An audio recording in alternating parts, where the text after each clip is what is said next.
नमस्ते दोस्तों, आप सभी ने महाभारत में 18 अक्षौहिणी सेनाओं के बारे में सुना होगा। तो ये अक्षौहिणी होता क्या है? यह दरअसल एक व्यवस्थित गिनती है सेना के हाथियों की, घोड़े की, पैदल चलने वाले सैनिकों की और रथों की। तो ये एक उस समय की मिलिट्री का सिस्टम था। इसके बारे में महाभारत के आदि पर्व के दूसरे अध्याय में बताया गया है। तो एक अक्षौहिणी बहुत सारी छोटी छोटी यूनिट्स मतलब छोटी छोटी इकाइयों से बनती है। तो सबसे छोटी जो इकाई होती है वो होती है एक पत्ती।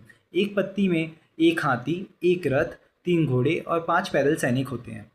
फिर इसे हम जब 3 गुना करते हैं तो इससे जो यूनिट बनती है उसे सेना मुख कहते हैं। उसमें 3 हाथी, 3 रथ, 9 घोड़े और 15 सैनिक होते हैं।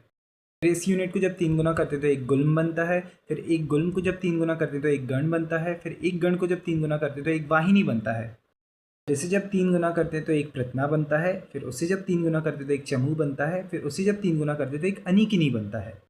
फिर आखिर में अनिकिनी को 10 गुना करते हैं तो एक अक्षौहिणी बनता है।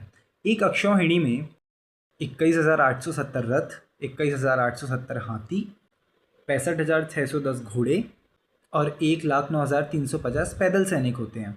कुल मिला के 2,18,762 होते हैं।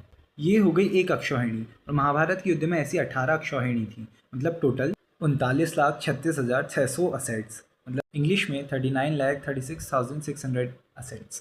तो यहाँ बात असेट्स की हो रही है, मतलब जो इंडिविजुअल्स हम गिन रहे हैं। मतलब अगर हम रथ देखें तो एक रथ में 3 से 4 घोड़े अलग होते हैं और 2 रथ सवार होते हैं। एक हाथी में 3 लोग अलग बैठे होते हैं और जो 3 घोड़े हमने गिने हैं वो 3 घोड़ों में एक एक जन भी अलग होता है। तो ये हम उनको अलग अलग गिन रहे हैं। मतलब एक रथ काउंट हो रहा है ऐसा कि उसमें जितने घोड़े हैं, जितने लोग हैं, उन सबको मिला के एक रथ काउंट हो रहा है। तो वो घोड़े वो 3 घोड़ों में नहीं आएंगे। एक हाथी में जो 3 लोग बैठे हैं वो पैदल सैनिक में नहीं आएंगे, वो 5 पैदल सैनिक अलग कहलाएंगे। ऐसे ही सब मतलब इंडिविजुअल यूनिट्स हैं। तो मतलब जो टोटल सैनिक मतलब टोटल लोग थे और टोटल घोड़े थे वो इससे कहीं ज़्यादा थे। ये सिर्फ यूनिट्स का कैलकुलेशन है, असेट्स का कैलकुलेशन है। इसमें जो 11 अक्षौहिणी सेना थी वो कौरवों की तरफ से थी और जो 7 अक्षौहिणी सेना थी वो पांडव की तरफ से लड़ रही थी। इन सेनाओं में से एक अक्षौहिणी सेना जो कौरवों की तरफ से लड़ रही थी वो थी श्री कृष्ण जी की नारायणी सेना और श्री कृष्ण जी थे पांडव की तरफ।